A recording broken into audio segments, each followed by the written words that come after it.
Buenos días, Días. ¿Cómo está, doctora? Bienvenido a todos los participantes de esta materia Seminario de Investigación 3, ¿sí? Contento, nos vimos hace un rato y pues ya volvemos a vernos después.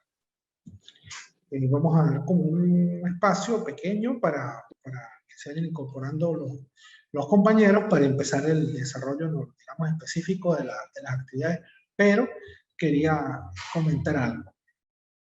En esta materia, tengo aquí un programa, algunos aspectos específicos, pero el desarrollo de lo que vamos a exponer y a estudiar en esta materia va a ir determinado por algo.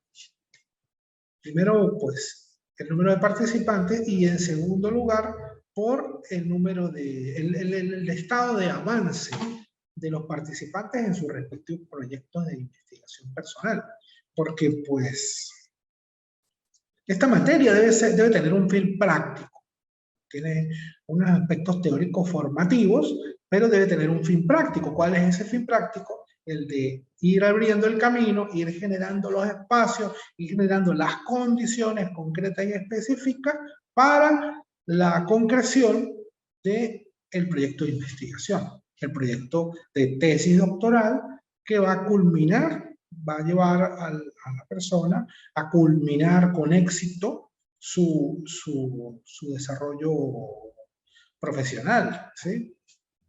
Entonces, creo que va a ser este el momento para empezar a conversar sobre el estado de cada cual. Entonces, la persona que se vaya anexando, pues no tenga miedo de que ya vaya muy adelantada la sesión, porque va a ser como un caso específico, voy a estudiar el caso específico de cada uno para poder hacer una idea general y una toma de decisiones de qué es lo que vamos a desarrollar.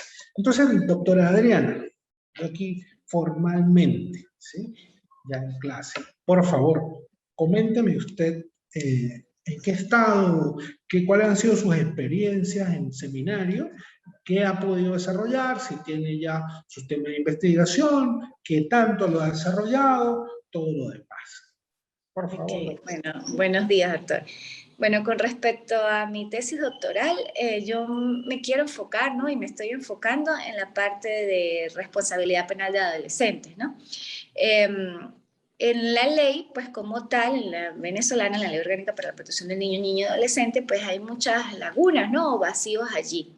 Y pues yo quisiera tocar algunos de ellos, porque sé que pues no puedo todos, o no sé si en el marco del desarrollo del Seminario de Investigación Doctoral 3, pues usted me orientaría a ver si los podemos desarrollar, pues más o menos la mayoría, pues son varios, son como 10. Sin embargo, pues hay dos fundamentales. El primero de ellos es en cuanto a la imputabilidad e inimputabilidad.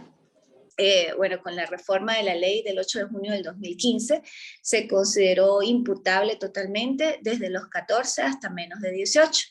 Posterior a menos de 14, pues se consideran totalmente inimputables, o sea, no hay responsabilidad penal, y a estos niños o adolescentes como tal, menos de 14, solamente se le aplican medidas de protección. Estas medidas de protección como tal no tienen carácter coactivo o coercitivo, son aplicadas pues por el Consejo de Protección a estos adolescentes infractores o en conflicto con la ley penal, pero no hay una forma en todo caso de que ellos de manera coactiva la cumplan. Si ellos no la llegan a cumplir independientemente de la comisión del hecho delictivo, pues no hay una responsabilidad ni directa ni subsidiaria. Sé que, y de todos sabemos, bueno, los abogados, que en materia de delitos penales como tal, la responsabilidad siempre es individual, ¿no?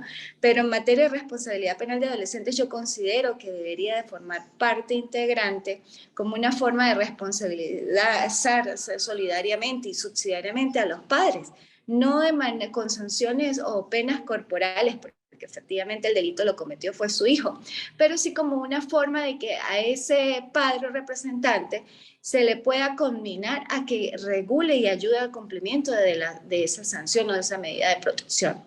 Y que posteriormente, si no es cumplida y ya ese adolescente tenga 14 años, pues sí se le aplique un mecanismo de responsabilidad inclusive corporal, una sanción privativa hasta de 6 meses por incumplimiento, ya cumpliendo los 14 años, ¿no? Porque pues no creo que Venezuela vuelva a hacer una reforma y pues afectaría en todo caso el principio de progresividad, ¿no? En materia de derechos humanos, que vuelva a retrotraer la ley a lo que era antes. Porque yo consideraba que ese punto estaba bien, desde 12 en adelante había responsabilidad penal, se declaraba culpable al adolescente que cometía un hecho delictivo y se graduaba la sanción de acuerdo al delito, de acuerdo a su edad. De 12 a 14 se le establecía una graduación en cuanto a la sanción y posteriormente así sucesivamente. Pero bueno, se reformó y quedaron los menos de 14 años totalmente inimputables. Pues yo quisiera como hacer una forma de regulación, un reglamento, una adecuación a la ley para poder establecer responsabilidades subsidiarias con los padres. Eso en cuanto a ese punto, ¿no? Que me parece que después la sociedad venezolana a veces clama efectivamente justicia y es por práctica forense se conoce que hay jóvenes de 13 años y medio que efectivamente cometen hechos delictivos atroces y pues no son sancionados. O sea, porque no son responsables penalmente de sus actos y queda pues eso allí como impune. Pues porque los consejeros de protección no tienen las herramientas necesarias y lógicamente que a nivel legal, en el marco legal, no pueden hacer nada. Solamente pueden aplicar en todo caso, como yo le digo, medidas de psicoterror, de decirle, tiene que cumplir, tratarlos de obligar, pero no hay una forma de obligar a ese adolescente y pues a veces los adultos pues utilizan a estos adolescentes de 13 años para cometer hechos delictivos porque saben que efectivamente no tienen ningún tipo de responsabilidad penal. Eso pues es la parte de la idea de lo que yo quiero plasmar en la tesis como hacia una forma de regulación o de responsabilidad subsidiaria con los padres y en caso del incumplimiento por parte de los adolescentes de las medidas de protección cuando ya tenga 14 años, sí que el sistema de justicia penal juvenil propiamente lo arrope y sea combinado a cumplir una sanción, así sea de 6 meses privado de libertad. La libertad es algo muy valioso y por práctica forense se ha visto que los adolescentes de verdad que están detenidos, ellos sienten que efectivamente pues están siendo castigados porque cometieron un hecho delictivo y es una forma también de coaccionarlos, de decir, mire, si la ley se aplica, porque si usted no, bueno, se le dio la oportunidad de que cumpliera las medidas de protección porque cometió el delito menos de 14, pero ya no las cumplió, pues bueno, ya tienes 14 años, vamos a regularizar su comportamiento privándolo de libertad por incumplimiento de esas medidas de protección. Eso por allí. Otro punto que quisiera pues también de establecer en cuanto a las sanciones privativas de libertad. La ley habla de que efectivamente se deben revisar las sanciones privativas de libertad en fase de ejecución cada 6 meses. Pero eso es un término muy amplio, o sea, se sabe que en adolescentes no podemos aplicar dosimetría penal, no hay esa forma de verificar la dosimetría a través del concurso real e ideal de delitos, ni hay beneficios procesales ni demás, pero tampoco habla de un tiempo específico, solamente habla en fase de ejecución que debemos revisar cada 6 meses. Y de esto se han presentado muchos conflictos porque es tan amplio que un juez de ejecución con una sanción que tenga a un adolescente de 10 años, si considera y tiene detenido 6 meses, 8 meses y llegó ya a fase de ejecución, y así sea un homicidio, probablemente pues puede darlo en libertad, porque, bueno, la ley me indica a mí que debo revisar cada 6 meses. No me establece como juez de ejecución un tiempo determinado para yo efectivamente poderle revisar la sanción como en adultos, que en adultos están las 2/3 partes, la mitad, eso. No, en adolescentes se revisa cada 6 meses la sanción privativa y si el juez considera que está apto para ser insertado a la sociedad nuevamente, pues perfectamente lo puede hacer. Yo considero que eso sí se debe regular y reformar y adecuar a que efectivamente se indique que el tiempo físico debe cumplir el adolescente o qué tiempo físico debe cumplir el adolescente dentro de la entidad de atención. Supongamos de un delito de 10 años, mínimo la mitad. Porque si estamos hablando de un delito de 10 años es porque es homicidio, violación o droga en mayor cuantía y pues son delitos graves. Pero pues como eso no está regulado, pues lógicamente pues la defensa siempre se da la tarea de estar solicitando revisiones de medidas sobre la base del cotejo que hay que hacer cada 6 meses. Sin embargo, bueno, cuando yo era juez de ejecución, pues yo trataba era de como que sobrellevarlo y decir que, bueno, todavía el tiempo no lo tenía, que el objeto jurídico, el bien jurídico lesionado era muy grave, y así hasta poderlo tener más que sea la mitad. Lógicamente que tuvimos apoyo, sí, por parte del sistema penitenciario, porque como a nivel nacional se adoptó una práctica forense que se hizo costumbre y que se revisan las sanciones a la mitad o más de la mitad. El sistema penitenciario en la parte de responsabilidad penal adoptó una forma de que ellos le hacen un plan individual al joven sobre la base de la mitad. Pero eso no está establecido en ningún lado. Eso es como una forma de ellos de hacerlo, porque todos los jueces a nivel de responsabilidad lo hacían de esa manera. Y bueno, y eso también pues, nos ayudaba a los jueces, porque uno decía, bueno, no, mira, el plan individual está formulado para 2 años y medio. Tiene que cumplir el plan individual, mientras tanto se revisará la sanción, pero para negar, porque su plan individual con las metas y estrategias pues no ha sido cumplido. Pero lógicamente que eso da para mucho. Un estudioso, de verdad, o sea, lo que pasa es que nunca llegó a ese momento, que conocedor del derecho, rápidamente puedes decir que hay vulneración allí de los derechos y garantías constitucionales, porque en ninguna parte de la ley o del ordenanza de resolución dice que el plan individual debe realizarse a la mitad. Nada. Pero pues lógicamente como eso se hizo costumbre, pues a veces el desconocimiento pues intimida, ¿no? Y la gente dice, bueno, lo que está quieto hay que dejarlo quieto, y seguimos así mecanizados y no van más allá, no piensan. Yo quisiera pues bueno regular hoy y pues a través de todo eso hacer como un código internacional de la adolescencia.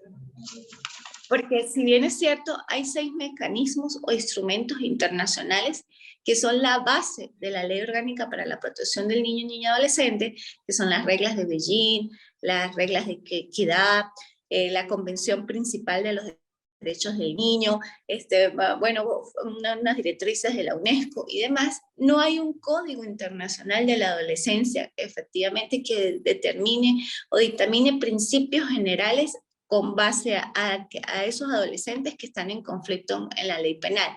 Yo sé y también pues es necesario así que cada estado pues tenga su forma de regulación de los comportamientos ilícitos de los adolescentes, pero sí debería existir algo macro que efectivamente categorice esa parte de adolescentes y que separe totalmente, doctor, el sistema de responsabilidad penal de adolescentes. ¿Por qué? Porque eso también es algo que a mí me da en la cabeza. La Ley Orgánica para la Protección del Niño y Adolescente tiene 2 sistemas: el área de protección y el área de responsabilidad penal. Pero si usted agarra la ley, usted ve que del artículo 1 al 525 es netamente protección, el área civil. Si bien es cierto, hay algunos artículos al principio que son los deberes y derechos, que eso atañen también al sistema de responsabilidad. Pero propiamente el sistema de responsabilidad abarca desde el 526 en adelante y tiene 100 y pico artículos, más nada. Es algo mínimo. De hecho, siempre al sistema de responsabilidad lo confunden con el área de protección. A veces las políticas públicas van dirigidas siempre al área de protección. Por lo menos UNICEF siempre casi es protección, porque como que se olvida de responsabilidad penal o piensa que es uno solo, cuando son 2 sistemas totalmente diferentes, pero estamos alojados en una misma ley que prácticamente sí, hay que darle prioridad a los niños desamparados, está bien, sí, porque de verdad pues lo necesitan, esos niños que están en la calle, que no tienen y demás, pero los adolescentes que están en conflicto con la ley penal, ¿quién los ampara propiamente? Hay un sistema, pero un sistema a veces olvidado, y es triste porque el origen de la realidad de la delincuencia de adultos son los adolescentes. Son esos adolescentes que vuelven a delinquir siendo adultos porque no, de una u otra manera el sistema no fue tan efectivo. Y eso pues yo considero que debería de separarse netamente el sistema de responsabilidad penal, hacer un código orgánico procesal o un código que que tenga una mistura, ¿no? Tanto a nivel sustantivo como a nivel adjetivo de responsabilidad penal de adolescentes, y donde se establezcan políticas públicas propiamente para el sistema, no solamente para el sistema de protección, que es los mayores beneficios y todo va para el sistema de protección, que de verdad pues también lo necesita, pero hay que también fijarnos que la mayoría de nuestras cárceles están llenas por adolescentes que ya han pasado por el sistema de justicia penal juvenil y que efectivamente pues ahora están como adultos. Yo parto del criterio, doctor, que si se educa a un adolescente, ¿no?, en conflicto con la ley penal, se evita un adulto en situación de criminalidad totalmente. Y pues esa es más o menos la idea. Yo ya hice la parte del capítulo 1, así más o menos a grosso modo. Mi tutora es la doctora Soledad.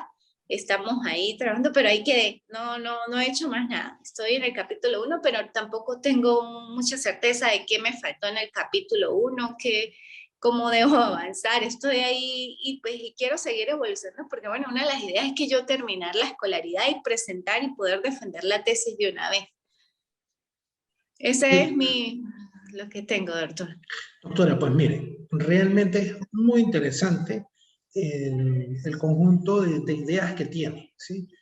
Y la idea o el punto de partida debe ser ese, un aspecto suficientemente complejo, porque estamos en un nivel doctoral, suficientemente complejo que nos va a permitir hacer una investigación, ¿sí? Entender, comprender, no explicar, generar hipótesis explicativas y predictivas de qué es lo que va a ocurrir, sino comprender el mundo, comprender sus significados, comprender los aspectos, llamémoslo, ideológicos, los aspectos culturales, todos los aspectos, todas las falencias desde el punto de vista normativo, el porqué inherente, el porqué trascendente de esa falencia. De repente usted me dice que quisiera hacer algo más concreto, pudiera hacer algo más concreto, pero si usted quiere hacer esa visión general, ¿sí?, esa visión internacional que busca como unificar algunas soluciones, promover algunas soluciones unificadas, pues no necesariamente es que vamos a emanar normas jurídicas. Bueno, no necesariamente no vamos a emanar normas jurídicas, no vamos a emanar proyectos de normas jurídicas, pero vamos a emanar algo mucho más importante, ¿sí? Porque las normas jurídicas están allí, se pueden concebir, se pueden cambiar, pero vamos a emanar por medio de estos estudios doctorales de teorizaciones, teorías, ¿sí? Teorías que permitan explicar, modelos que permitan representar las situaciones existentes y las situaciones deseadas. Entonces, ese va a ser el norte, doctora. Y realmente lo que le digo, su tema, el conjunto temático de su investigación está exageradamente interesante, tiene mucho contenido que nos va a permitir desarrollar un buen estudio en ese sentido. Realmente es importante lo que usted me está nombrando, el apoyo de sus tutores, ¿sí? Porque si viene el profesor del seminario, vamos a dar un apoyo, el apoyo del tutor es decisivo, es fundamental, es como decir, es el coautor de la tesis, la persona que está allí de la mano, porque pues uno, pues digamos, por el tipo de limitaciones que tiene respecto a los temas, si son bastante estudiantes y los compromisos laborales que tengo con otras materias, pues se limita un poco el tiempo para estudiar con la profundidad de vida. Yo le comentaba a nuestro rector, al doctor Javier Méndez, que me interesa eludir un paradigma, una forma de comprender esto, doctora, que yo lo llamé en determinado momento, que estábamos haciendo una investigación y estábamos haciendo una formación aquí en la universidad, un curso de tutores, y necesitábamos hacer una exposición, nos pusieron sobre la marcha, o sea, era la idea, ¿no?, de someternos a la premura para ir resolviendo, y a mí se me ocurrió la teoría de los 5 minutos, es decir, doctora, no sé cuánto tiempo tendrá trabajando usted su investigación, pero yo decía, 5 meses está usted investigando, buscando ideas, tomando teorías, revisándolas, contrastándolas, ver cómo las adecua, exponiendo, organizando sus ideas. 5 meses. Y usted se la presenta al profesor del proyecto, al jurado, a quien fuera así, y en 5 minutos le dice que eso está mal. Sí. Eso es materialmente imposible, eso no es posible, a menos de que tenga un error de concepto grandísimo, o sea, de que de repente estemos hablando así y usted me hable de veterinaria, pongamos, ¿no? Entonces estamos hablando de derecho y usted me hable de veterinaria, ¿cuál es la idea? Entonces es imposible, pero en la práctica, en la realidad académica, eso suele pasar. Sí, bueno, todo el que ha hecho un estudio sabe que en 5 minutos el tutor sabe más del tema que uno mismo que ha investigado y desarrollado ese. Pero pues tiene un poder, digamos, el tutor o el profesor, tiene un poder, yo lo digo, un poder epistemológico, un poder no verdadero, pero bueno, es muy real al momento de ejecutarse esta decisión. Entonces, eso lo quiero eludir. Quiero eludir ese tipo de cosas. No puedo decirle de plano a nadie, mire, no, esto no es así y esto no va a ser así, porque no. Porque de todas formas, cada quien va a hacer su investigación, cada quien va a hacer su tesis doctoral, cada quien debe sustentarla y crear las teorías y los modelos que me permitan explicar y comprender las situaciones del mundo. Entonces, en ese sentido, usted, digamos, en cuanto a lo temático, está está muy bien presentada. De repente, lo que habría que hacer algunas puntualizaciones, yo y su tutora, respecto de los aspectos específicos que queremos llegar, a los que queremos llegar y hacia dónde vamos a arribar. Porque ocurre, como decía Fernando Savater, si bien esto no es necesariamente filosofía, pero no estamos hablando de ciencias naturales o de ciencias exactas, donde impera completamente el paradigma positivista, sino estamos hablando de las ciencias sociales. Y entonces, como decía Fernando Savater, cuando él hablaba de las investigaciones filosóficas, decía, en filosofía, uno sabe, cuando parte a investigar, ya sabe dónde llegó. Lo que necesita es sustentar esto. Entonces, nosotros no vamos a partir sabiendo de dónde llegamos, pero sí tenemos una idea, que es la de la comprensión y la comprensión de que vamos a realizar eso, y tenemos una idea, un basamento, unas teorías de entrada, un basamento ideológico que nos va a orientar. En el caso suyo, doctora, es obvio que usted está considerando la función social de la pena, la función social del derecho penal, ¿verdad? La tutela de los derechos humanos y la función social en cuanto a forma de regulación de la existencia, no penar por penar, sino bueno, sancionar con algún sentido, con un sentido de orientación de la convivencia ciudadana, de la convivencia pacífica, del logro de la paz.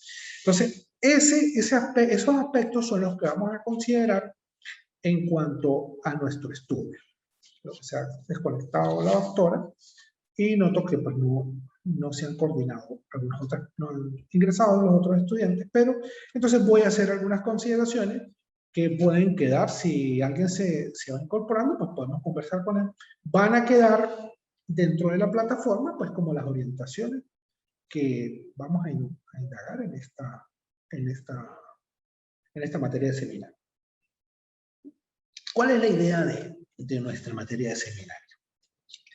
Nosotros debemos entender que existen distintos enfoques epistemológicos, ¿sí? Distintas formas de hacer ciencia. En algún momento, cuando hacía yo referencia en sus inicios, filosofía y ciencia eran lo mismo. Filosofía y ciencia eran los parámetros unidos que nos conducían al saber. No existía al saber científico. No existía una separación entre ambas.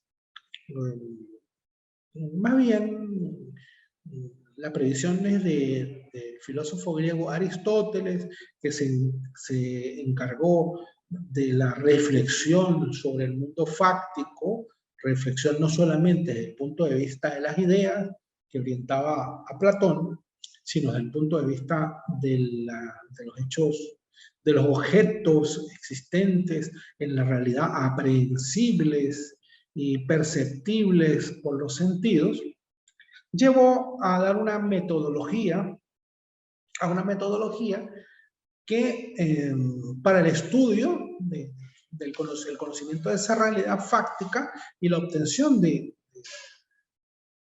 teorías explicativas y predictivas que irían a determinar el desarrollo de la ciencia. Lo hizo a través de una obra que se llamó el Organum, que dio los principios metodológicos para el estudio de la naturaleza. Ahora bien, después de la época del Renacimiento, mediante los estudios y los aportes de Francis Bacon,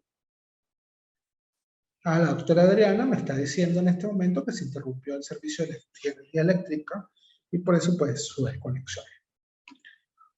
Perfectamente comprensible, doctora, no es lo normal y lo regular para toda nuestra realidad. Bueno, entonces Francis Bacon, otras personas, pero sobre todo Francis Bacon, filósofo inglés, propuso un método científico, experimental e inductivo para la obtención de conocimiento de la realidad. Ese método implicaba el establecimiento de hipótesis, comprobaciones experimentales de esas hipótesis y la comprobación o desaplicación de esa hipótesis que iría a devenir en el establecimiento de leyes, de teorías y después de leyes de la naturaleza que permitían sobre todo explicar el funcionamiento del mundo y lograr predecir cómo iba a ser en el futuro la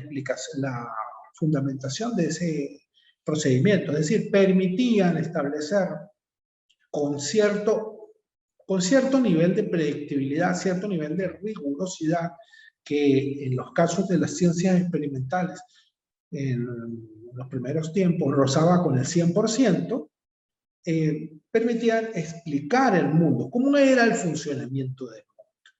Realmente el hombre, al descubrir esa forma de razonar, al descubrir esa forma de abordar la realidad, quedó fascinado.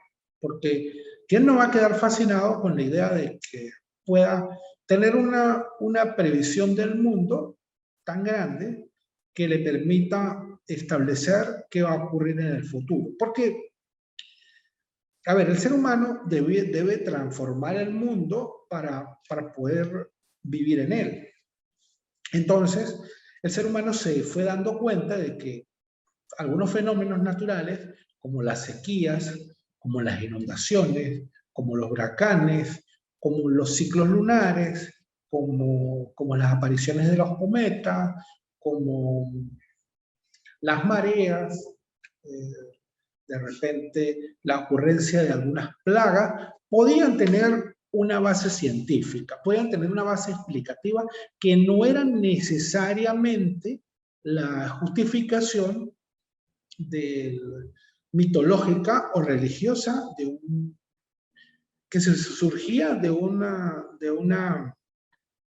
castigo divino. Porque el hombre, al contemplar el mundo en sus inicios como civilización, la raza humana en sus inicios como civilización, contempló con miedo, con mucho temor, y el temor es el origen de todo, contempló con mucho temor la ocurrencia de la expresión de fuerzas naturales, ¿sí? El rayo, el trueno, el río, el fuego, las explosiones volcánicas, que le llevaban a comprender que eran amenazas para su existencia.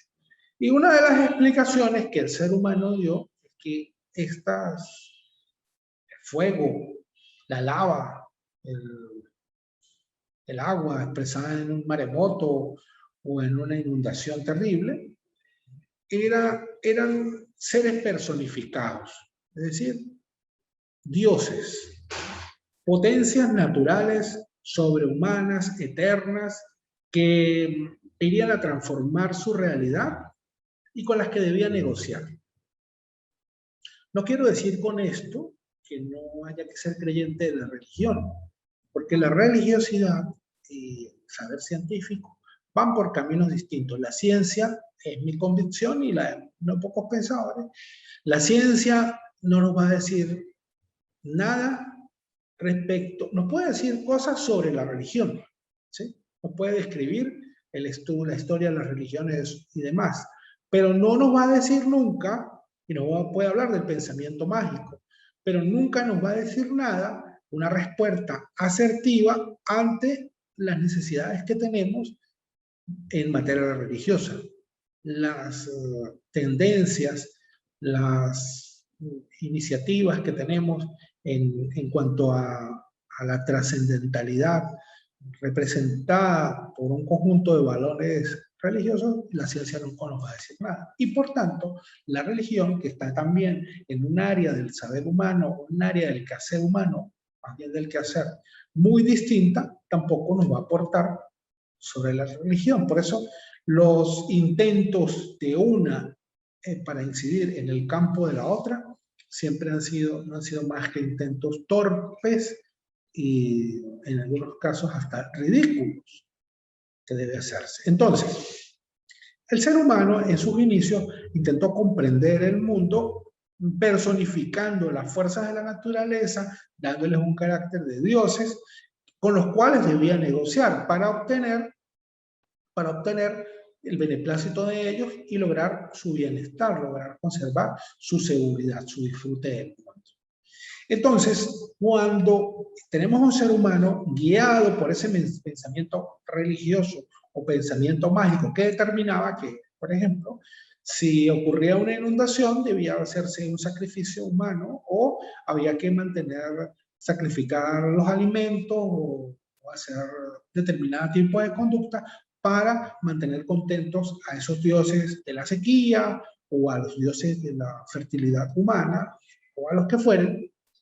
Había que hacer ese tipo de negociaciones. Entonces, el ser humano, cuando se dio cuenta que podía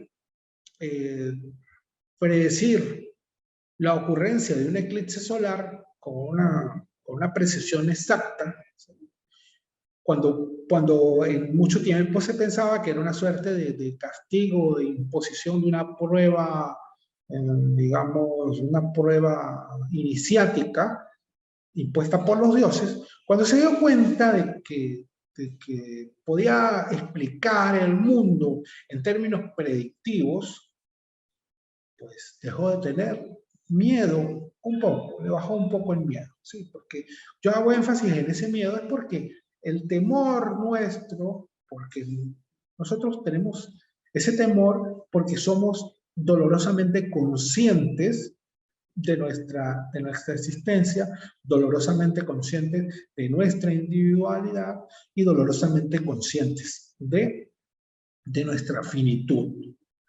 Nosotros sabemos que no somos eternos, sabemos que estamos a merced de las fuerzas de la naturaleza, sabemos que somos unos seres en construcción, ¿sí? Que no nos guiamos por los instintos, sino que nos guiamos por las creaciones culturales propias de nuestro ambiente, por nuestras tomas de decisiones personales.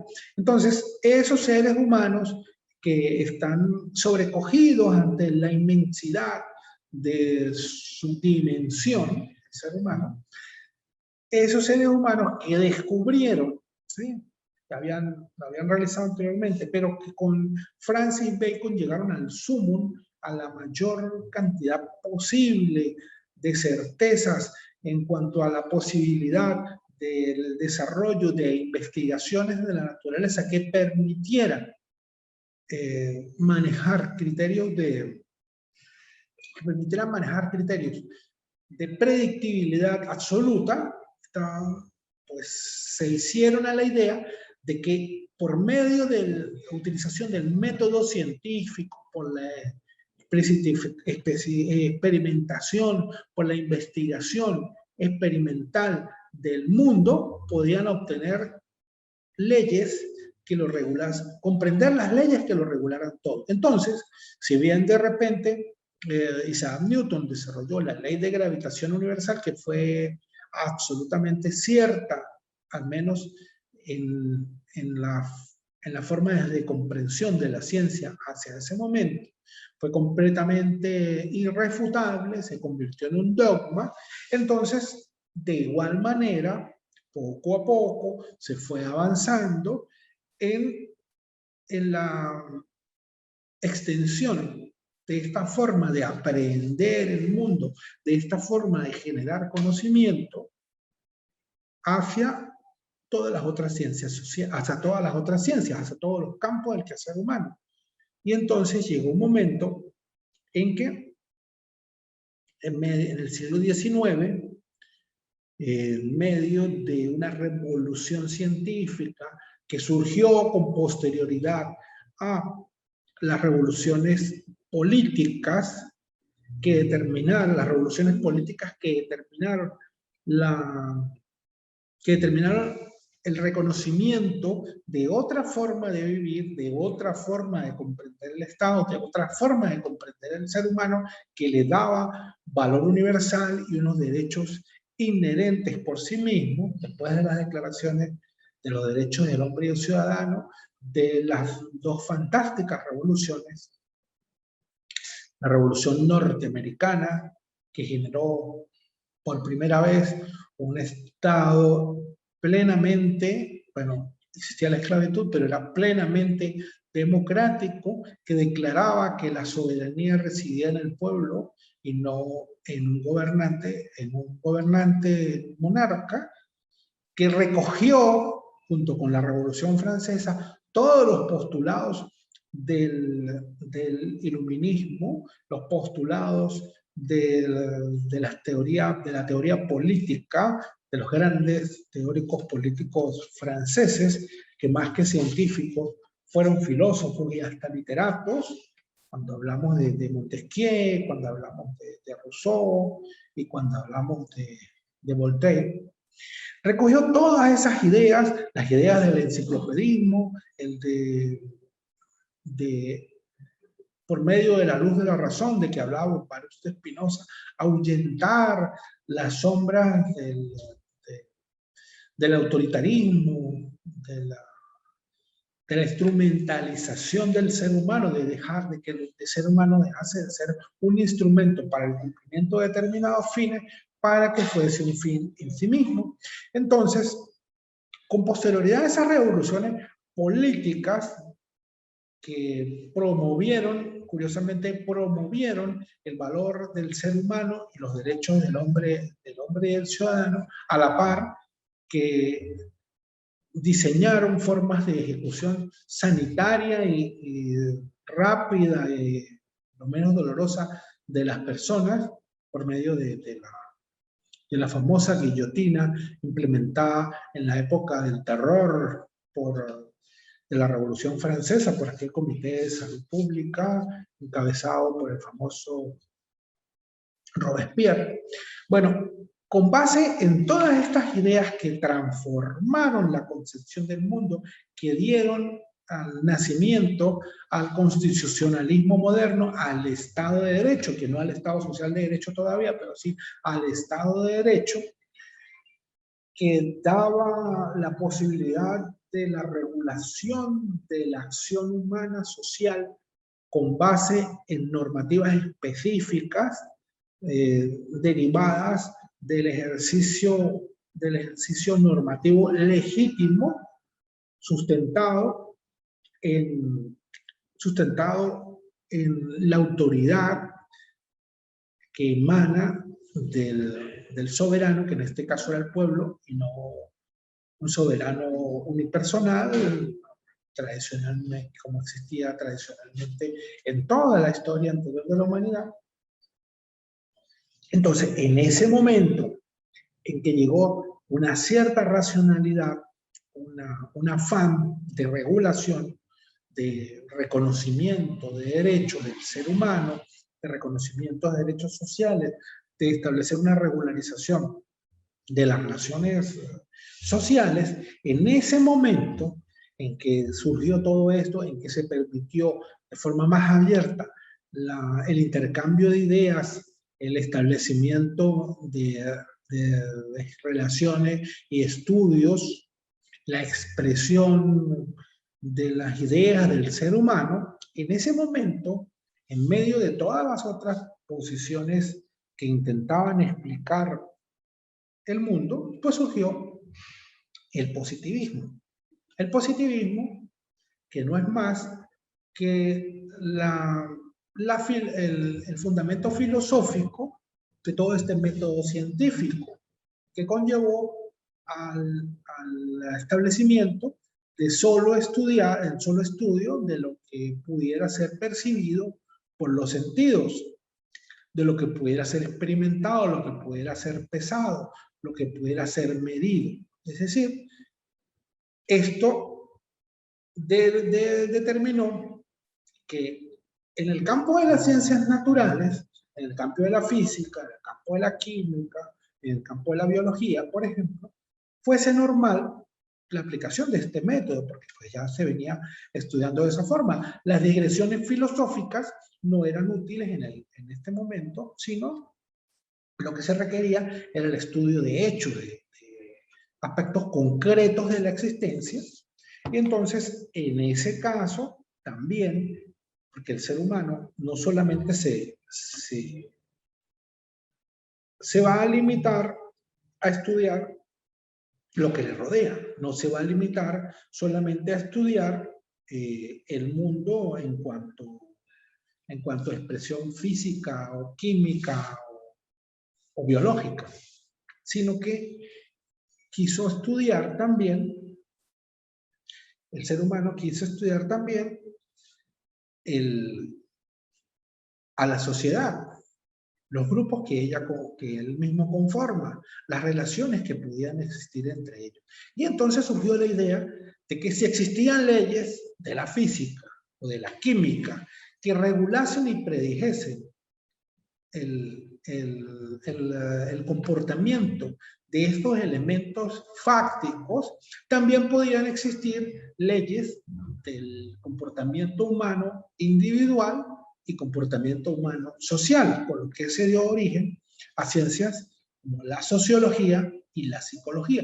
Si bien la psicología es una expresión que se utilizaba con anterioridad, que se relacionaba con el estudio del alma, con el estudio incluso para las personas que no tenían creencias religiosas, el estudio de las potencias espirituales del ser humano, del entorno de la voluntad, del impulso vital que le llevaba adelante. Ese aspecto del alma, el espíritu, era estudiado por la psicología, sobre todo desde el punto de vista de la filosofía, a través del encuentro fenomenológico de las percepciones que pueda tener el individuo y la vivencialidad de sus experiencias desde el punto de vista interno. Pero entonces se buscó una objetivización del conocimiento científico relacionado con las ciencias sociales.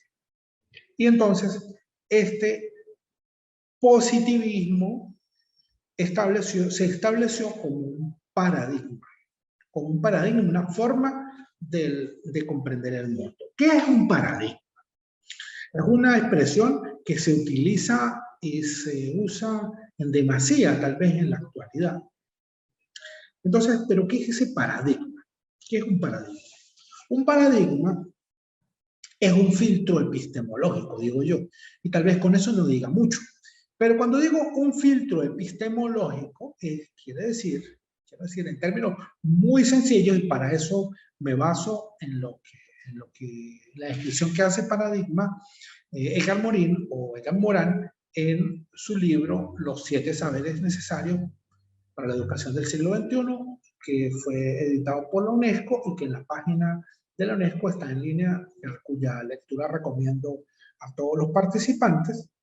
Edgar Morin se refiere a paradigma como una suerte de filtro epistemológico. ¿Qué quiere decir? Que quien investiga, quien va a hacer ciencia, quien está revisando la realidad, jamás la va a contemplar de una forma objetiva. ¿Por qué? Porque esa persona que está contemplando la realidad tiene un conjunto de creencias de lo que es ciencia, de lo que va a estudiar la ciencia, de lo que se puede derivar de la ciencia, del límite de las explicaciones o comprensiones del mundo que va a dar. Entonces, ese límite, ese filtro que él establece, es lo que se llama un paradigma. Entonces, cuando se consideró cuando se consideró el paradigma positivista para el estudio de los fenómenos sociales, este paradigma determinó que solo sería interesante determinar hasta qué punto lo que se pudiera medir, lo que se pudiera registrar, lo que se pudiera cotejar, lo que se pudiera comparar, estableciendo pues relaciones de mesura, ¿sí? Entonces, supongamos, si de acuerdo a un paradigma positivista, a mí no me interesaría, ¿sí? Si yo voy a revisar, por ejemplo, el hecho de que en esta reunión no haya otras conexiones, ¿sí? No estén algunos estudiantes conectados, no me interesa saber, me interesaría saber en todo caso, cuántos estudiantes debieron conectarse y los motivos que ellos tuvieron para no hacerlo. Pero esa motivación en cuanto a poder establecer, digamos, las causas comunes de eso, pero para decir, bueno, si la mitad de los estudiantes no se conectó porque no había electricidad o no tenían servicio de internet, entonces yo diría, poder establecer una explicación, el 50% de las personas que no asisten a las reuniones virtuales lo hacen porque tienen problemas técnicos para su conexión. Pero dentro de eso no me interesaría comprender por qué esas personas tienen esos problemas técnicos o si me están diciendo mentiras respecto a esos problemas técnicos y hay otro tipo de explicación. Pero entonces, el positivismo se interesa por datos mesurables, por datos que pueden ser establecidos en cantidades, en contextos expresados en números, en cantidades, en relaciones, en dimensiones cuantitativas. Entonces, ¿por qué hago referencia a ese positivismo? Porque ese fue el acercamiento epistemológico, la forma de hacer ciencia social que ha imperado a partir del siglo XIX y que hasta, digamos que todavía tiene bastantes razones o formas de expresarse en la actualidad. Con eso no quiero satanizar el positivismo, porque también existen algunas ideas de que el positivismo tiene límites para la explicación de la realidad social, y es verdad, tiene límites, pero también el positivismo ha aportado ideas fundamentales para la explicación de la realidad social. Lo que pasa que el positivismo llevado a extremos puede ser muy dañino y puede generar consecuencias sociales no deseadas. Traigo un ejemplo. En cuanto a la criminología y al derecho penal, sobre todo a la criminología. Recordemos el positivismo criminológico, ¿sí? Desarrollado por Lombroso, por Ferri y por Garofalo, en la escuela italiana de la criminología. Ellos propusieron, Lombroso propuso, que habían algunas características inherentes al delincuente que tenían que ver con aspectos físicos, morfológicos, genéticos, ¿sí? Que determinaran que la persona tuviera una mayor propensión a delinquir. Entonces, en estos casos, Ferri incluso realizó mediciones corporales, otro tipo de verificaciones del cuerpo que podían determinar que una persona fuese o no fuese delincuente. Por ejemplo, una persona que tuviera tatuajes, si usted revisaba que en las cárceles muchas personas presentaban tatuajes, entonces una persona que tuviera tatuajes era una persona que tenía tendencia a delinquir, o si yo veo a alguien con tatuajes, es posible que esa persona sea un delincuente. Ahí lo que ocurre es que yo avanzo mucho más allá en la conclusión y procuro establecer unas leyes exactas que predigan el comportamiento humano. ¿Y por qué? Pues porque recuerden que yo les hablé del miedo. Yo tengo miedo como ser humano de establecer, de luchar de una forma, de encontrar una forma de lucha contra el flagelo de la delincuencia, y esa forma de lucha contra el flagelo de la delincuencia me la va a determinar el hecho de que si yo descubro leyes naturales que me van a decir quién tiene más capacidades de delinquir, puedo establecer controles efectivos sobre esa persona para lograr disminuir la ocurrencia del delito. ¿Sí? Esto obviamente es algo que predispone en contra de grupos sociales, sobre todo grupos vulnerables, de las personas de menores recursos, que van a encontrar una represión ejercida sobre ellos, un control ejercido sobre ellos, justificado en términos epistemológicos. ¿Sí? Ya sobre esto habló bastante Michel Foucault, sobre todo en su libro Vigilar y Castigar, ¿sí? Que es también, bueno, imagino que algunos de los presentes lo habrán leído, de los participantes lo habrán leído o habrán tenido noticia de él, porque realmente es un libro desmitificador en cuanto a ese sentido, en ese sentido. Pero no con esto quiero decir que es que lo cuantitativo sea necesariamente malo, ni lo cuantitativo haya que satanizarlo. Lo que ocurre es que permite el estudio de las realidades sociales, la estadística, me permite el estudio de conocimiento de algunas tendencias existentes, pero hay que tener mucho cuidado con respecto a las conclusiones que se puedan derivar de esta visión positivista del mundo, porque, pues, en no pocos casos se puede generar con base en esto una relación de mayor injusticia o de mayor desigualdad que la que originalmente pretendía expulsar el positivismo. Entonces, ese positivismo está orientado a una investigación cuantitativa que va a considerar los aspectos numéricos del asunto. Según Gurdian Fernández, Alicia Gurdian Fernández, la investigación cuantitativa comienza en un sistema teórico, desarrolla definiciones conceptuales y operacionalidades de las proposiciones y de las teorías para aplicarla empíricamente a un conjunto de datos. Es decir, pretende encontrar datos que ratifiquen una teoría. Se parte de una teoría y se busca verificar experimentalmente, comprobar esos datos.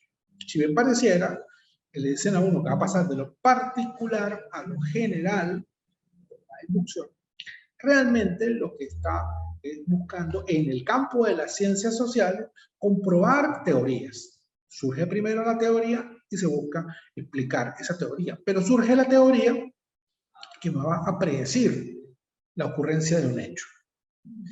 Se sustenta en una enumeración, es un proceso en que las unidades de análisis previamente derivadas o definidas son sometidas a una precodificación sistemática para el posterior análisis estadístico. ¿Por qué? Porque me lleva a que yo voy a hacer una investigación construyendo un instrumento que me va a indicar cuáles son las unidades de análisis. Los que han tenido la experiencia en hacer investigaciones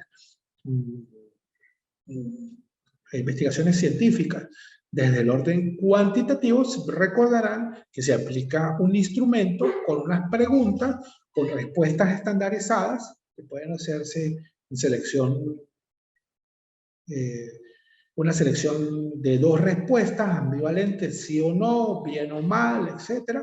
En alguna escala de Likert que permita entender una tendencia de si está de acuerdo o en desacuerdo con algo y las gradaciones de ese acuerdo o desacuerdo. Entonces, me va a permitir eso, categorizar. Pero entonces, ¿qué ocurre? ¿Qué limitante existe allí? que yo parto con una teoría y parto con una explicación del mundo que con base en unas categorías que ya haya definido. El método es dialéctico, interpretativo, prospectivo porque pretende caracterizar cómo van a ser los hechos en el futuro. Y los valores dados, ¿sí?, en la selección del problema ya vienen predefinidos por el investigador.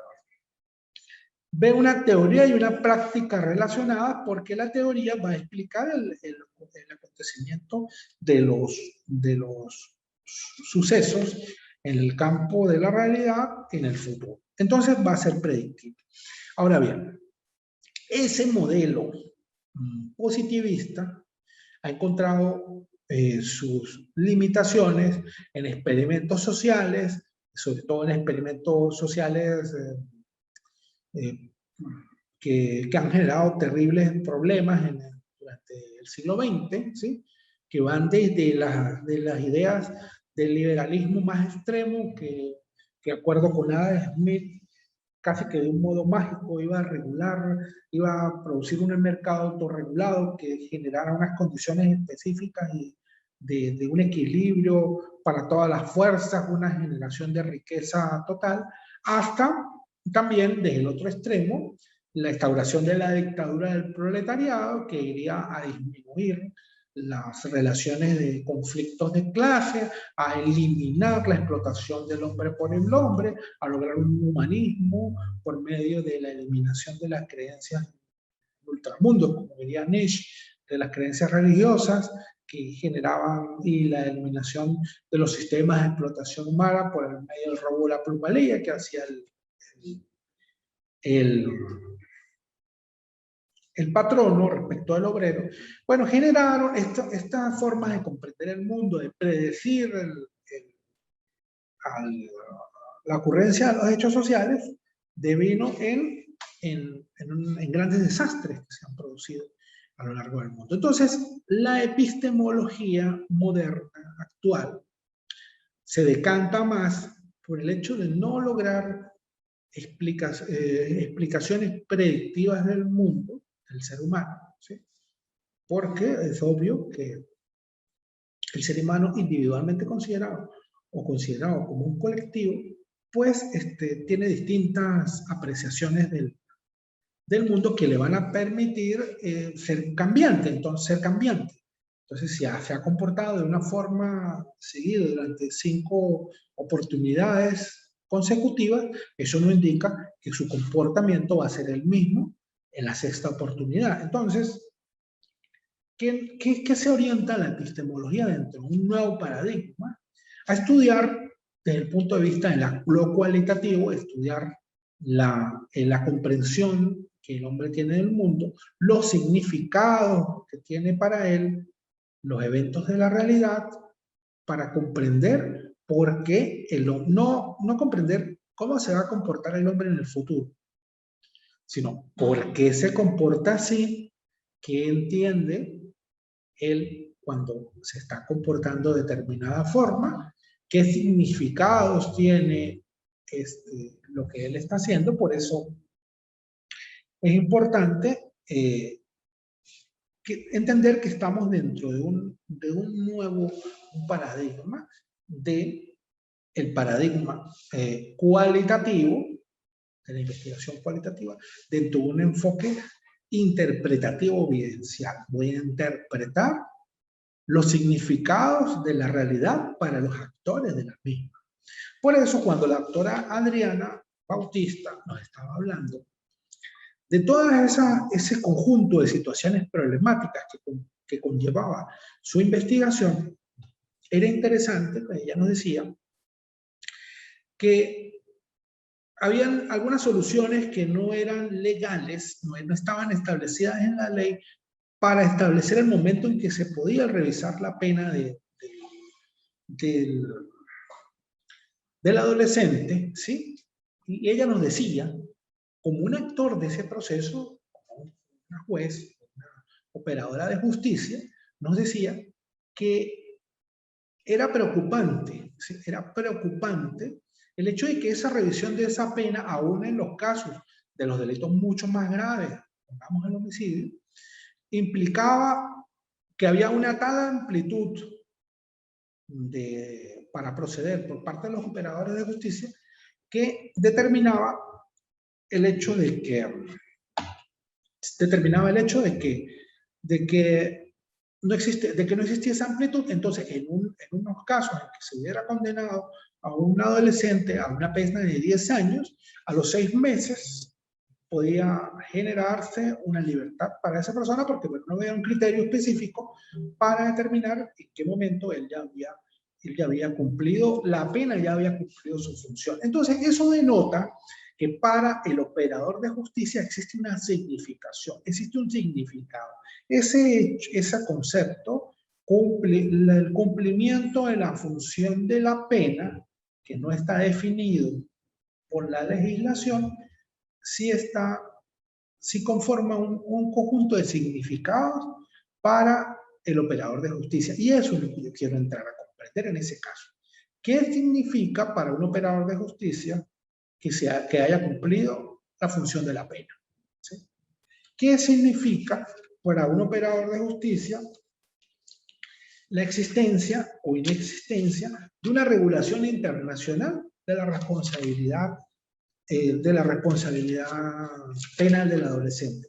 ¿Qué significa, qué significado tiene desde el punto de vista social esa confusión que la doctora Adriana nos decía, que de los sistemas de protección y los sistemas de responsabilidad eran entendidos incluso por los organismos internacionales como una sola cosa, y sustentados sobre todo en la protección del niño y del adolescente, y no en el establecimiento de la responsabilidad penal del adolescente? En la simplificación de esa responsabilidad penal, ¿sí? En la simplificación y banalización de la responsabilidad penal del adolescente, que ha conllevado ¿a qué? A lo que dice la doctora, que es que prácticamente los adolescentes, los niños se transforman en operadores del delito perfectos, que no se ven sometidos a una responsabilidad penal o a una responsabilidad penal fuerte o grave, sino muy atenuada. Entonces, ¿qué significado tiene eso? ¿Qué conlleva eso dentro del contexto de las relaciones humanas? Porque eso hay que ver, entonces, dentro del paradigma interpretativo vivencial desde el punto de vista de lo cualitativo. Ya habrá oportunidad para que ahondemos un poco en esto, pero me gustaría en este momento conversar un poco sobre eso, sobre esa idea general, ¿verdad? Entonces, dentro de este paradigma interpretativo, ¿qué significa concebiendo a la sociedad como un todo o como un sistema? ¿Qué implicaciones va a conllevar el hecho de que se banalice la responsabilidad por la ocurrencia de los hechos? ¿Qué va a conllevar eso? Eso va a llevar unas consecuencias que me interesa estudiar de forma sistémica, de forma integradora. Entonces, ¿qué vamos a generar en esta materia y como producto de nuestra tesis doctoral? Nosotros no vamos a generar en ese sentido normativa, nosotros no vamos a generar proyectos de leyes, ese no es el nivel que estamos desarrollando. Nosotros vamos a generar teorías desde el punto de vista del paradigma interpretativo que me van a llevar a comprender la situación. Me van a permitir también establecer un modelo, ¿sí? Un modelo que va a ser una forma de representar la realidad, ¿sí? Con todas sus implicaciones, representarla para entenderla bien, pero sabiendo que ese modelo no es un modelo predictivo, es un modelo que me va a permitir establecer una representación de la realidad imperante actual con todas sus connotaciones, incluyendo connotaciones culturales, ideológicas y de todo punto de vista, digamos, que vayan a dotar de significado a esa realidad. Entonces, en esta materia, ¿sí? me interesa que tengamos conceptos muy claros, de cuál va a ser nuestro abordaje, tomando en cuenta lo cualitativo, tomando en cuenta lo interpretativo vivencial, pero considerando también que por tratarse del área jurídica, por tratarse del derecho, va a ser nuestras investigaciones circunscritas sobre todo a la revisión de elementos documentales, de documentos, de leyes, de sentencias, de teorías que me van a intentar comprender me van a hacer comprender de una forma integral ese fenómeno.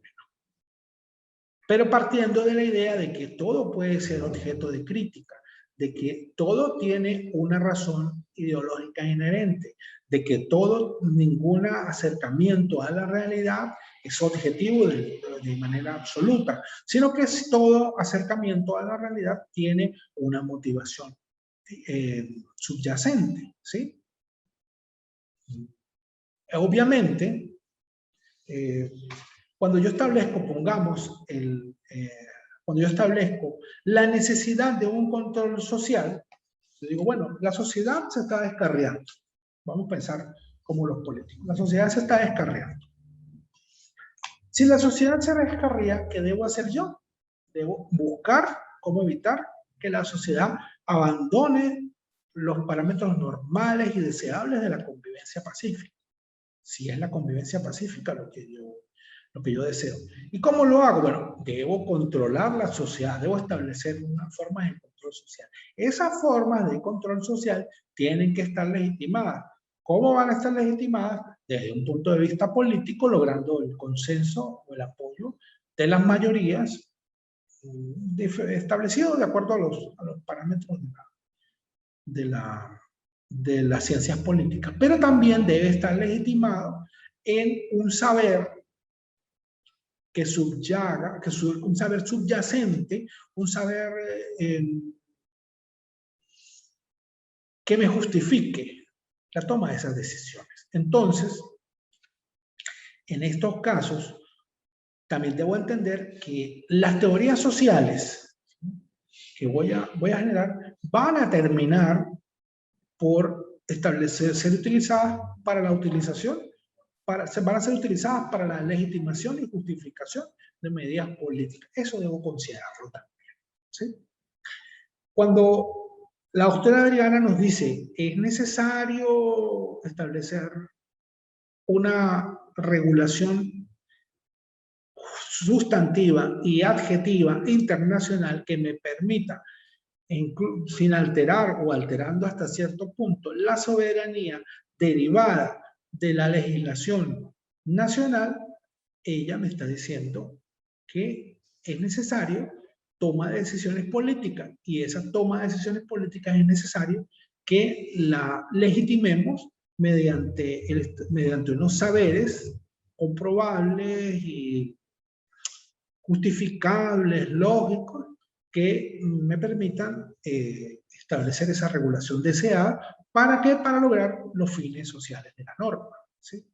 Entonces, esa regulación va a ser muy distinta si yo tomo como base lo cuantitativo o lo cualitativo, ¿sí? Entonces, quiero llegar a una conclusión muy efectiva. En nuestras investigaciones doctorales vamos a tratar temas tan complejos o más complejos como el que efectivamente nos ha señalado la doctora Adriana, ¿sí? Pero esos temas tan complejos no los vamos a ver como una destinación a la generación de un producto de un nivel de generar o producir normativas. No. Vamos a generar teorías que pudieran legitimar el desarrollo ulterior de normativas o modelos que permitan comprender el funcionamiento del mundo y a la vez legitimar también ese tipo de decisiones políticas. No digo que estamos nosotros supeditados a crear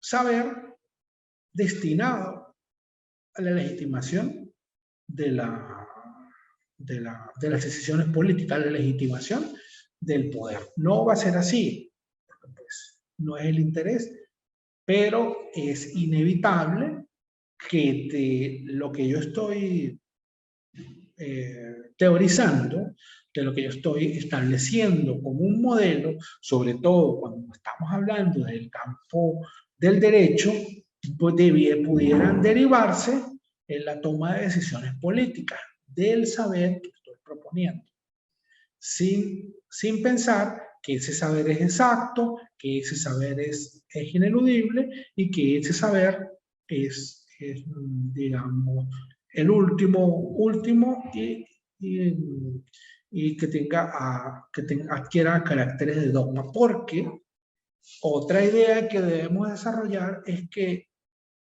el saber científico, de la forma en que ha propuesto Thomas Kuhn en la estructura de las revoluciones científicas, un libro muy bueno para entender el concepto de los denominados paradigmas, el saber científico se construye por oleadas, se construye de forma progresiva, de acuerdo con ideas que son válidas mientras no son demostradas, no se ha demostrado su falsedad, de acuerdo a lo que diría Karl Popper. Entonces, nunca vamos a llegar a formas de saber científico finales, absolutas y dogmáticas en el campo de las ciencias sociales. Yo decía, en otra oportunidad, me refería a algunos dogmas como los relacionados con los derechos humanos, que forman parte de los derechos, forman parte de la dogmática jurídica, es decir, esas concepciones ineludibles, inamovibles del saber jurídico.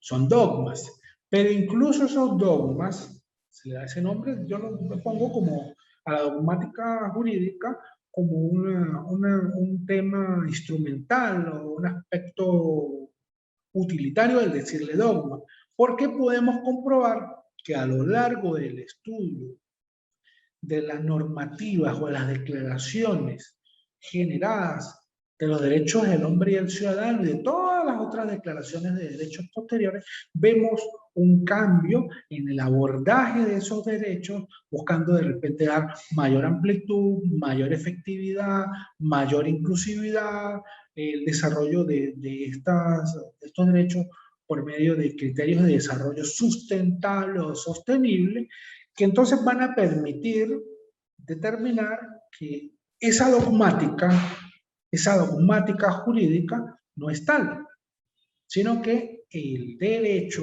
incluso en aquellos aspectos en que se considera inamovible, como el derecho a la vida, el derecho a la igualdad, el derecho a la participación política, el derecho a la tutela judicial efectiva o al debido proceso, ¿sí? El derecho a la defensa, y esos aspectos en los cuales adquieren visos cuasi religiosos, tampoco es inmutable ni es inamovible. Por tanto, cuando abordemos nuestra investigación, debemos partir de que, si bien las previsiones de las legislaciones nacionales y las previsiones de las constituciones nacionales son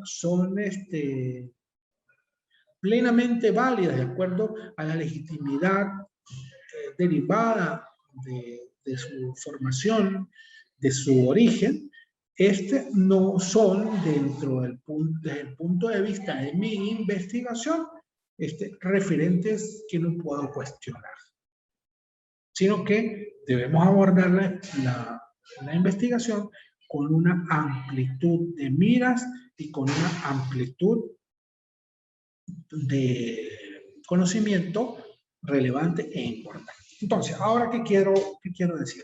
Mi idea en la mañana de hoy era evaluar que los participantes me comunicaran, e iba tomando nota, de forma más o menos extensa o no, el grado de desarrollo que tienen de las ideas de investigación y de lo que vendría a conformar luego el proyecto de investigación, ¿sí? Pues en el caso presente, pues solamente pude conversar con la doctora Adriana y quien efectivamente, con bastante suficiencia, expresó lo que ha desarrollado, las ideas que plantea, de una riqueza bastante importante. Ok, con respecto a los otros participantes, no he podido, por razones que desconozco, no he podido puntualizar este aspecto. Entonces, ¿qué debo hacer? No había elaborado hasta el momento plan de evaluación, porque pues primero debo acercarme a los participantes para comprender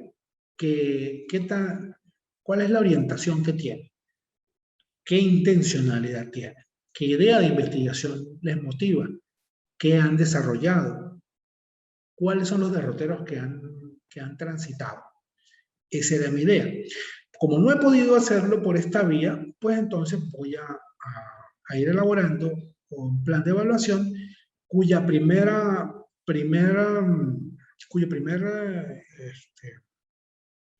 actividad va a ser la presentación de ese estado actual del tema de investigación y de la investigación en general por medio de un texto escrito.